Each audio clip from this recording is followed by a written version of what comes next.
Sekali lagi, saya tidak sedang membela Nurdin Abdullah, tapi saya sedang membela akal sehat yang dihina dan diinjak-injak oleh KPK terkait prosedur yang tidak benar.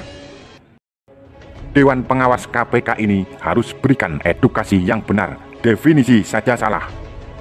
Kedua, keterangan yang bercabang diinfokan ke Nurdin berbeda dengan yang dikeluarkan ke media.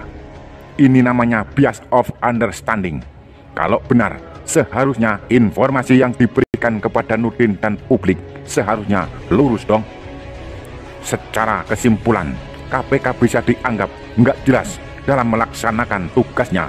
Kejanggalan-kejanggalan ini membuat rakyat mulai tidak percaya dengan netralitas KPK, apalagi ditambahkan dengan fakta bahwa dalam Dewan Pengawas KPK juga harus bekerja lebih baik lagi dalam mengontrol gerakan oknum-oknum busuk KPK. Seharusnya orang-orang yang sudah jelas-jelas terafiliasi kepada politik pendukung Anies harus dipecatin. KPK harus netral. Kasus Jakarta harus dibuka nih. Nilainya mantap. Formula E di depan mata, besar nilainya. Kalau tidak, jangan menyesal. Nanti kalau ada orang baik yang diciduk KPK dan dianggap rendah karena berbeda haluan politik. Bocah Blubu Channel.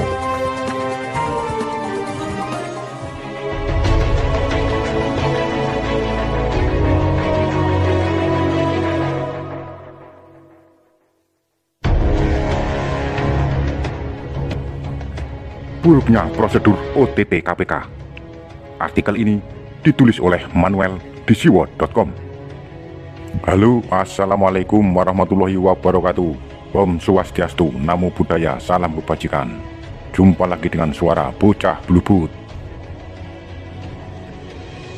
Di mata rakyat Indonesia, KPK sudah buruk karena banyak oknum-oknum yang ada di dalamnya tidak menjalankan prosedur hukum dengan benar. Bayangkan saja, orang kalau dibangunkan pagi-pagi subuh jam 2-an, lalu dijanjikan menjadi saksi atas kasus dugaan suap, ya pasti kaget. Awalnya KPK memberitahu Nurdin soal permintaan mereka agar ia jadi saksi. Di jam subuh, waktu dia mungkin masih kucek-kucek matanya yang kicep karena kedatangan tamu tak diundang. Pasti secara mental maupun fisik Nurdin masih belum bangun. Lalu KPK keluar-keluar bahwa mereka melakukan OTT bangga selangit, dipuja-puji kadrun. Buat saya ini sudah salah. Terlepas dari dugaan korupsi yang dilakukan oleh Nurdin Abdullah seperti yang dituduhkan kepada KPK, KPK sudah salah langkah. Setidaknya saya melihat ada 3 hal yang janggal dan dirusak terkait penangkapan ini. Selengkapnya. Pertama, definisi OTT yang dikaburkan. OTT itu singkatan dari operasi tangkap tangan. OTT dilakukan jika dan hanya jika ada transaksi yang sedang dikerjakan. Operasi tangkap tangan itu sederhananya begini. Jika ada tindak pidana korupsi yang terjadi saat itu juga, maka mata-mata bisa langsung bertindak. Tindak pidana korupsi secara live sedang dilakukan dan ketahuan dengan jelas, maka petugas baru bisa melakukan OTT. Nah, anehnya, OTT macam apa yang dilakukan jam 2 pagi? Apakah KPK itu cenayang yang bisa melihat mimpi Bapak Nurdin yang sedang transaksi uang? Hahaha, ngaka. Dari definisi saja, KPK sudah disable dalam melakukan OTT. Ini mah bukan operasi tangkap tangan, tapi operasi terawang tidur. Kalau tidak ada tindak pidana korupsi yang terjadi secara live, bisalah ngoceh-ngoceh OTT, biar nggak salah definisinya loh. Maksa banget OTT, biar dianggap pahlawan gitu. Norak jadinya tahu. Dewan Pengawas KPK ini harus berikan edukasi yang benar, definisi saja salah. Kedua, keterangan yang bercabang diinfokan ke Nurdin berbeda dengan yang dikeluarkan ke media. Ini namanya bias of understanding.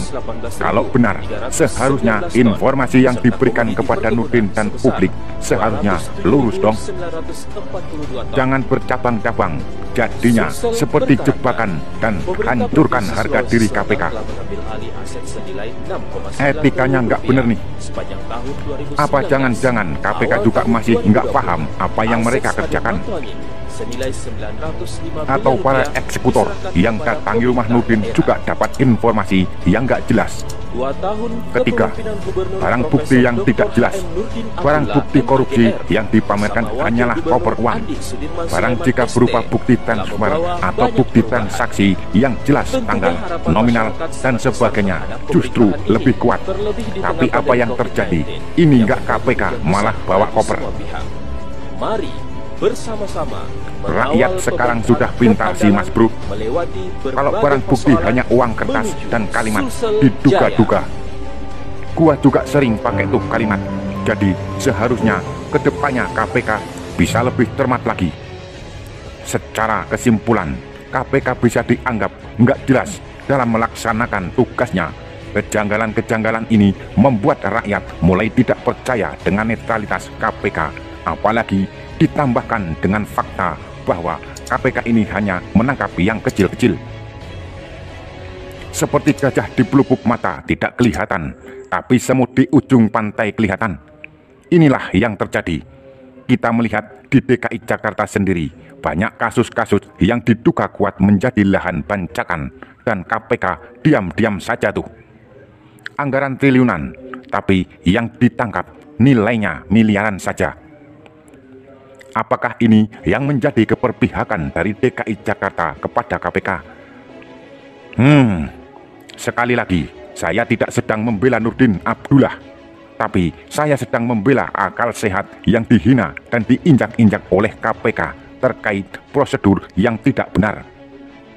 Saya ingin KPK yang lebih kuat, bukan yang sok-sok jagoan. Pak Jokowi pun sudah membuat peraturan KPK agar lebih kuat.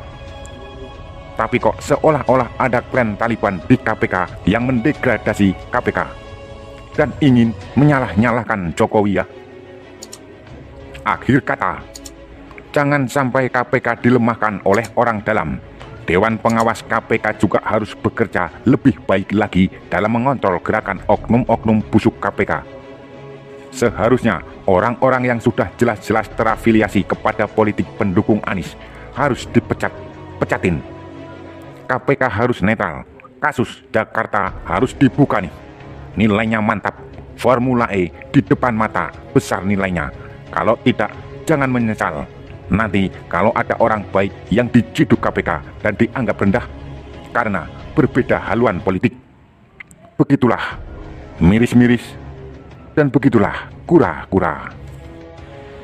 Bagaimana menurut Anda? Silahkan tulis komen Anda di kolom komentar. Like, subscribe, dan share di sosial media kalian. Artikel ini